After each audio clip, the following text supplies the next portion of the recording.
जय श्री राधे। बोल श्री गणेश जी की जय, उमापति महादेव की जय, अम्बे मैया की जय, श्री कृष्ण राधा कृष्ण भगवान की जय।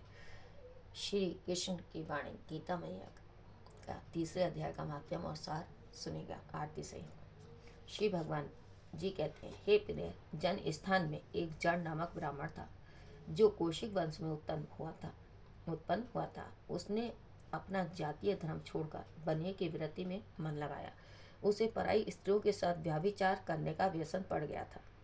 वह सदा जुआ खेलता, शराब पीता और शिकार खेलकर जीवों की हिंसा किया करता था। इसी प्रकार उसका समय बीतता था। धन नष्ट हो जाने पर वह व्यापार के लिए बहुत दूर उत्तर दिशा में चला गया। वहां से धन कमाकर घर की ओर लौटा। बहुत दूर तक का रास्ता उसने तय कर लिया था। एक दिन सूर्यास्त हो जाने पर जब दसों दिशाओं में अंधकार फैल गया, तब एक वृक्ष के नीचे उसे लुटेरों ने धड़ दबाया और शीघ्र ही उसके प्राण ले लिए। उसके धर्म का लोप हो गया था, इसलिए वह बड़ा भयानक प्रेत हुआ। उसका पुत्र बड़ा धर्मात्मा और वेदों का विद्वान था। उसने अब तक पिता के लौट आने की राह देखी। जब वे नहीं आए तब उनका पता लगाने के लिए वह स्वयं भी घर छोड़कर चल दिया। वह प्रतिदिन खोज करता, मगर राहगीरों से पूछने पर भी उसे उनका कुछ समाचार नहीं मिलता था। तदनंतर एक दिन एक मनुष्य से उसकी भेंट हुई जो उसके पिता का सहायक था। उससे सारा हाल जानकर उसने पिता की मृत्यु पर बहुत शोक किया। वह बड़ा बुद्धिमान था। बहुत कुछ सोच विचार कर पिता के का परलौकिक कर्म करने की इच्छा से आवश्यक सामग्री साथ ले उसने काशी जाने का विचार किया। मार्ग में 7-8 मुकाम डालकर वह 9वें दिन उसी वृक्ष के नीचे पहुंचा जहां इसके पिता मारे गए थे। उस स्थान पर उसने संध्या उपासना की और गीता के तीसरे अध्याय का पाठ किया। इसी समय आकाश में बड़ी भयानक आवाज हुई। उसने अपने पिता को भयंकर आकार में देखा, परंतु तुरंत ही अपने सामने आकाश में उसे एक सुंदर विमान दिखाई दिया जो महान तेज से व्याप्त था। उसमें अनेकों क्षुद्र घंटिकाएं लगी थी। उसके तेज से समस्त दिशाएं आलोकित हो रही थीं। यह दृश्य देखकर उसके चित्त की व्याकुलता दूर हो गई। उसने विमान पर अपने पिता को दिव्य रूप धारण किए विराजमान देखा। उनके शरीर पर पीताम्बर शोभा पा रहा था और मुनिजन उनकी स्तुति कर रहे थे। उन्हें देखते ही पुत्र ने प्रणाम किया। तब पिता ने भी उसे आशीर्वाद दिया। तत्पश्चात उसने पिता से यह सारा वृत्तांत पूछा। उसके उत्तर में पिता ने सब बातें बताकर इस प्रकार कहना आरंभ किया, बेटा, देववश मेरे निकट गीता के 3 अध्याय का पाठ करके तुमने इस शरीर के द्वारा किए हुए दुस्तज्य कर्म बंधन से मुझे छुड़ा दिया। अतः अब घर लौट जाओ, क्योंकि जिसके लिए तुम काशी जा रहे थे वह प्रयोजन इस समय 3 अध्याय के पाठ से ही सिद्ध हो गया है। पितरों के यूँ कहने पर पुत्र ने पूछा, हे तात, मेरे हित का उपदेश दीजिए तथा कोई कार्य जो मेरे लिए करने योग्य हो बतलाइए। तब पिता ने उससे कहा, अनध्य, तुम्हें यही कार्य फिर करना है। मैंने जो कर्म किया है वही मेरे भाइयों ने भी किया था। इससे वे घोर नरक में पड़े हुए हैं, उनका भी तुम्हें उद्धार करना चाहिए। तथा मेरे कुल के और भी जितने लोग नरक में पड़े हैं उन सबका भी तुम्हारे द्वारा उद्धार हो जाना चाहिए। यही मेरा मनोरथ है बेटा। जिस साधन के द्वारा तुमने मुझे संकट से छुड़ाया है उसी का अनुष्ठान औरों के लिए भी करना उचित है। उसका अनुष्ठान करके उससे होने वाला पुण्य उनकी नारकी जीवों को संकल्प करके दे दो। इससे वे समस्त पूर्वज मेरी ही तरह यातना से मुक्त हो स्वयं अल्प काल में ही श्री विष्णु के परम पद को प्राप्त हो जाएंगे। पिता का यह संदेश सुनकर पुत्र ने कहा, हे तात, यदि ऐसी बात है और आपकी भी ऐसी ही रुचि है तो मैं समस्त नारकी जीवों का नरक से उद्धार कर दूंगा। यह सुनकर उसके पिता बोले, बेटा, एवं अस्तु, तुम्हारा कल्याण हो। मेरा अत्यंत प्रिय कार्य संपन्न हो गया। इस प्रकार पुत्र को आश्वासन देकर उसके पिता भगवान विष्णु के परम धाम को चले गए। तत्पश्चात वह भी लौटकर जन स्थान में आया और परम सुंदर भगवान श्री कृष्ण के मंदिर में उनके समक्ष बैठकर पिता के आदेशानुसार गीता के 3 अध्याय का पाठ करने लगा। उसने नारकी जीवों का उद्धार करने की इच्छा से गीता पाठ जनित सारा पुण्य संकल्प करके दे दिया। इसी बीच में भगवान विष्णु के दूत यातना भोगने वाले नारकी जीवों को छुड़ाने के लिए यमराज के पास गए। यमराज ने नाना प्रकार के सत्कारों से उनका पूजन किया और कुशल पूछी। वे बोले, हे धर्मराज, हम लोगों के लिए सब और से आनंद ही आनंद है। इस प्रकार सत्कार करके पृथ्वीलोक के सम्राट परम बुद्धिमान यम ने विष्णु दूतों से यमलोक में आने का कारण पूछा। तब विष्णु दूतों ने कहा, हे यमराज, शेष शैया पर शयन करने वाले भगवान विष्णु ने हम लोगों को आपके पास कुछ संदेश देने के लिए भेजा है। भगवान हम लोगों के मुख से आपकी कुशल पूछते हैं और यह आज्ञा देते हैं कि आप नरक में पड़े हुए समस्त प्राणियों को छोड़ दें। अमित तेजस्वी भगवान विष्णु का यह आदेश सुनकर यम के ने मस्तक झुकाकर उसे स्वीकार किया और मन ही मन कुछ सोचा। तत्पश्चात मत नारकी जीवों को नरक से मुक्त देखकर उनके साथ ही वे भगवान विष्णु के वास स्थान को चले। यमराज श्रेष्ठ विमान के द्वारा जहाँ क्षीर सागर है वहां पहुंचे। उसके भीतर कोटि कोटि सूर्यों के समान कांतिमान नील कमल दल के समान श्याम सुंदर लोकनाथ जगत गुरु श्री हरि का उन्होंने दर्शन किया। भगवान का तेज उनकी सैया बने हुए नाग के फणों की मणियों के प्रकाश से दुगना हो रहा था। वे आनंद युक्त दिखाई दे रहे थे। उनका हृदय प्रसन्नता से परिपूर्ण था। भगवती लक्ष्मी अपनी सरल चितवन से प्रेम पूर्वक उन्हें बार बार निहार रही थीं। चारों ओर योगी जन भगवान की सेवा में खड़े थे। उन योगियों की आंखों के तारे ध्यानस्थ होने के कारण निश्चल प्रतीत होते थे। देवराज इंद्र अपने विरोधियों को परास्त करने के उद्देश्य से भगवान की स्तुति कर रहे थे। ब्रह्मा जी के मुख से निकले हुए वेदांत वाक्य मूर्तिमान होकर भगवान के गुणों का गान कर रहे थे। भगवान पूर्णतः संतुष्ट होने के साथ ही समस्त योगियों की ओर से उदासीन प्रतीक होते थे। जीवों में से जिन्होंने योग साधना के द्वारा अधिक पुण्य संचय किया था, उन सबको एक ही साथ वे कृपा दृष्टि से निहार रहे थे। भगवान अपने स्वरूप भूत अखिल चराचर जगत को आनंदपूर्ण दृष्टि से आमोदित कर रहे थे। शेषनाग की प्रभा से उदासित एवं सर्वत्र व्यापक दिव्य विग्रह धारण किए नील कमल के सदृश श्याम वर्ण वाले श्री हरि ऐसे जान पड़ते थे मानो चांदनी से घिरा हुआ आकाश सुशोभित हो रहा हो। इस प्रकार भगवान की झांकी करके यमराज अपनी विशाल बुद्धि के द्वारा उनकी स्तुति करने लगे। यमराज बोले, संपूर्ण जगत का निर्माण करने वाले परमेश्वर, हे संपूर्ण जगत का निर्माण करने वाले परमेश्वर, आपका अंतःकरण अत्यंत निर्मल है। आपके मुख से ही वेदों का प्रादुर्भाव हुआ है। आप ही विश्व स्वरूप और इसके विधायक ब्रह्मा हैं। आपको नमस्कार है। अपने बल और वेग के कारण जो अत्यंत दुर्धर्ष प्रतीत होते हैं, ऐसे दानवेंद्रों का अभिमान चूर्ण करने वाले भगवान विष्णु को नमस्कार है। पालन के समय सत्व में शरीर धारण करने वाले विश्व के आधारभूत सर्वव्यापी श्री हरि को नमस्कार है। समस्त देहधारियों की पातक राशि को दूर करने वाले परमात्मा को प्रणाम है। जिनके ललाटवर्ती नेत्र के तनिक सा खुलने पर भी आग की लपटें निकलने लगती हैं, उन रुद्र रूपधारी आप परमेश्वर को नमस्कार है। आप संपूर्ण विश्व के गुरु, आत्मा और महेश्वर हैं। अतः समस्त वैष्णव जनों को संकट से मुक्त करके उन पर अनुग्रह करते हैं। आप माया से विस्तार को प्राप्त हुए अखिल विश्व में व्याप्त होकर भी कभी माया अथवा उससे उत्पन्न होने वाले गुणों से मोहित नहीं होते हैं।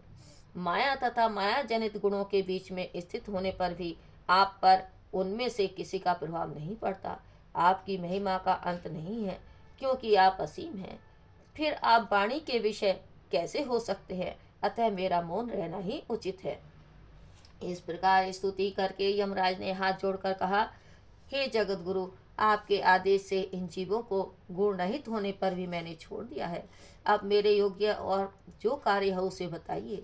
उनके योग कहने पर भगवान मधुसूदन मेघ के समान गंभीर वाणी द्वारा मानो अमृत से सींचते हुए बोले, हे धर्मराज, तुम सबके प्रति समान भाव रखते हुए लोगों का पाप से उद्धार कर रहे हो। तुम पर देहधारियों का भार रखकर मैं निश्चिंत हूँ।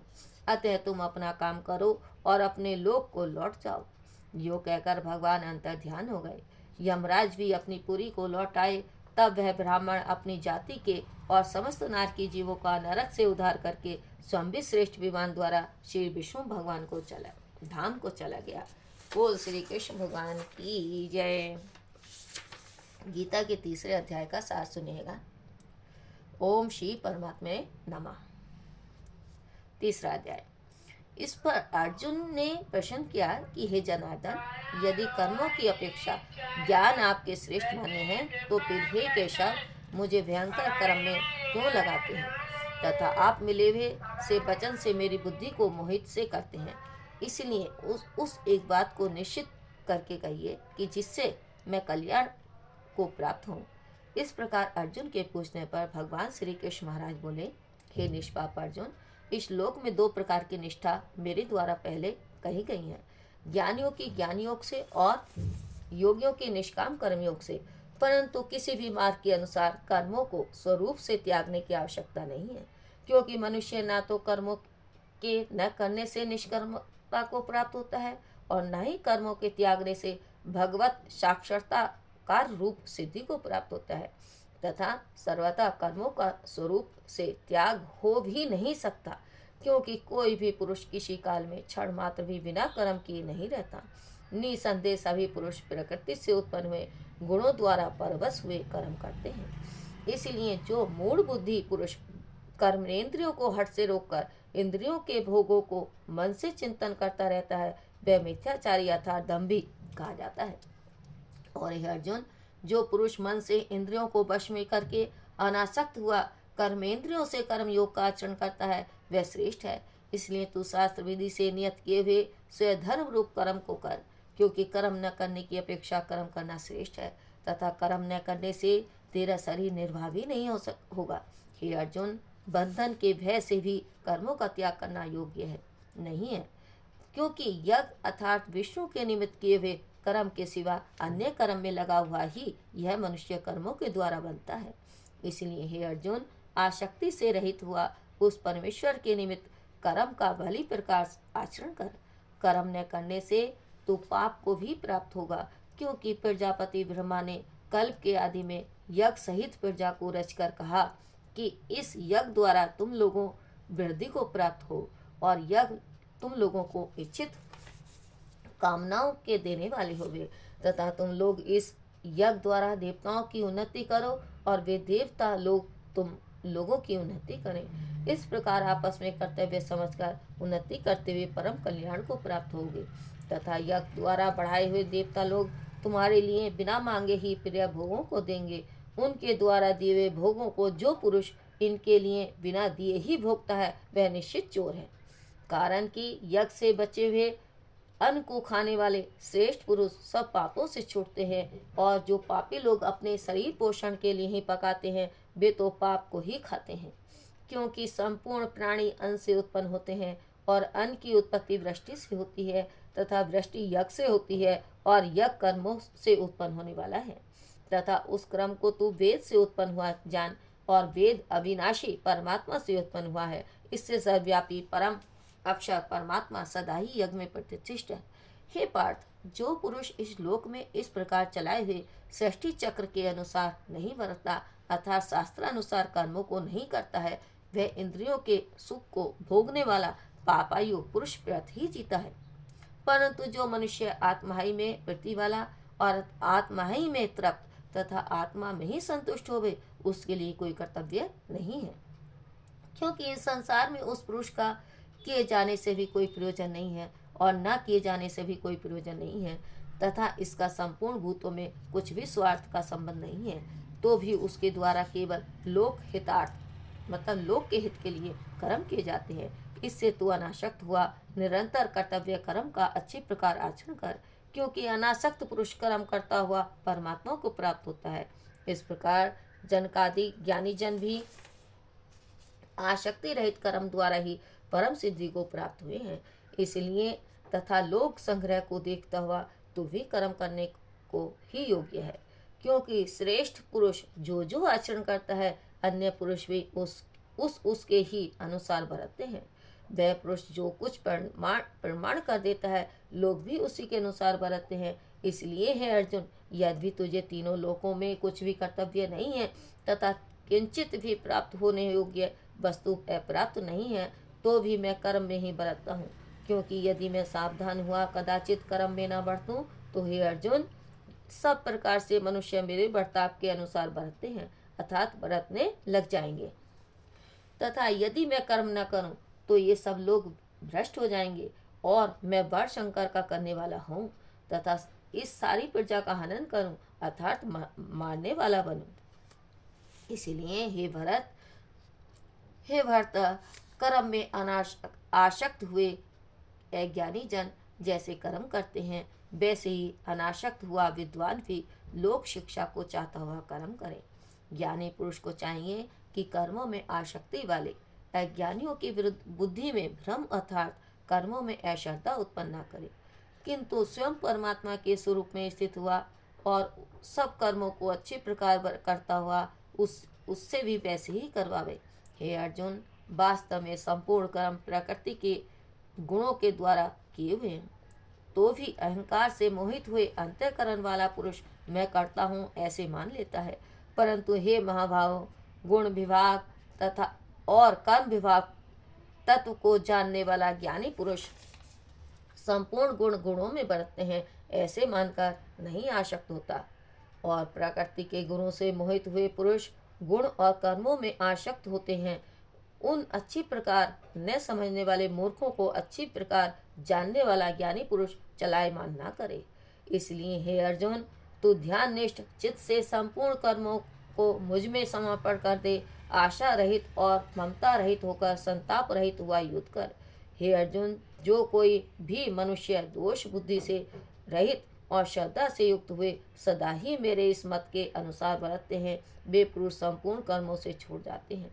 और जो दोष दृष्टि वाले मूर्ख लोग इस मेरे मत के अनुसार नहीं बरतते हैं, उन संपूर्ण ज्ञानों में मोहित चित्त वालों को तो तू कल्याण से भ्रष्ट हुए ही जान। क्योंकि सभी प्राणी प्रकृति को प्राप्त होते हैं, अर्थात अपने स्वभाव से परवश हुए कर्म करते हैं। ज्ञानवान भी अपनी प्रकृति के अनुसार चेष्टा करता है, फिर इसमें किसी का हट क्या करेगा।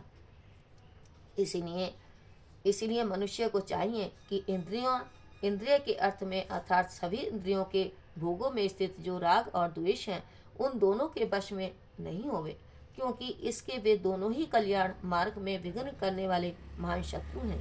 इसलिए उन दोनों को जीतकर सावधान हुआ स्वधर्म का आचरण करे, क्योंकि अच्छी प्रकार आचरण किए हुए दूसरे के धर्म से गुण रहित भी अपना धर्म अति उत्तम है। अपने धर्म में मरना भी कल्याणकारक है और दूसरे का धर्म भय देने वाला है।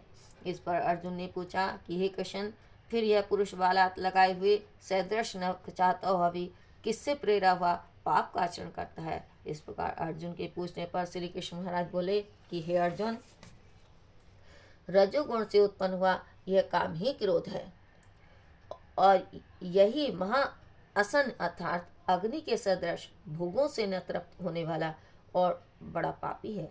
इस विषय में इसको ही तू बैरी जान। जैसे धुएं से अग्नि और मल से दर्पण ढका जाता है, तथा जैसे जोर से गर्भ ढका हुआ है जैसे झेर से गर्भ ढका हुआ है, वैसे ही उस काम के द्वारा यह ज्ञान ढका हुआ है। और हे अर्जुन, इस अग्नि सदृश न पूर्ण होने वाले काम रूप ज्ञानियों के नित वैरी से ज्ञान ढका हुआ है। इंद्रियां, मन और बुद्धि इस कामना के वास स्थान कहे जाते हैं, और यह काम इन मन, बुद्धि और इंद्रियों द्वारा ही ज्ञान को आच्छादित करके इस जीवात्मा को मोहित करता है। इसलिए है अर्जुन, तू पहले इंद्रियों को बस में करके ज्ञान और विज्ञान के नाश करने वाले इस काम पापी को निश्चय पूर्वक मार। और यदि तू समझे कि इंद्रियों को रोककर काम रूप बैरी को मारने की मेरी शक्ति नहीं है, तो तेरी यह भूल है, क्योंकि इस शरीर से तो इंद्रियों को पर, श्रेष्ठ, बलवान और सूक्ष्म कहते हैं, और इंद्रियों से पर मन है, और मन से भी पर बुद्धि है, और जो बुद्धि से भी अत्यंत पर है वह आत्मा है। इस प्रकार बुद्धि से पर अर्थात सूक्ष्म तथा सब प्रकार बलवान और श्रेष्ठ अपने आत्मा को जानकर और बुद्धि के द्वारा मन को वश में करके ही हे महाभाव, अपनी शक्ति को समझकर इस दुर्जय कामरूप शत्रु को मार। बोल श्री कृष्ण भगवान की जय। जय भगवत गीते, जय भगवत गीते। हरि कमल बिहारणी, हरि कमल बिहारणी। सुंदर सुपुनीते। जय भगवत गीते। कर्म सुमर्म प्रकाश निकामा शक्ति हरा। तत्व ज्ञान विकास विद्या ब्रह्म पर। जय भगवत गीते। तत्व ज्ञान विकास विद्या ब्रह्म परा। विद्या ब्रह्म परा। जय भगवत गीते। निश्चल भक्ति विधान निर्मल मलहारी। शरण रहे शब्दायन संविद सुखारी। जय भगवत गीते। राग द्वेष विधारणी कारणी मोद सदा। भवहारणी तारणी परमानंद प्रदा। जय भगवत गीते। असुर भाव विनाशनी नाशनी तम रजनी। देवी सदगुण दायिनी हरि रसिका सजनी। जय भगवत गीते। जय भगवत गीते। क्षमता त्याग सिखामनि हरि मोह की वाणी। सकल शास्त्र के स्वामिनी सकल शास्त्र के स्वामिनी स्तुतियों की रानी। जय भगवत गीते। दया सुधा वर सामनी मातु कृपा के जय।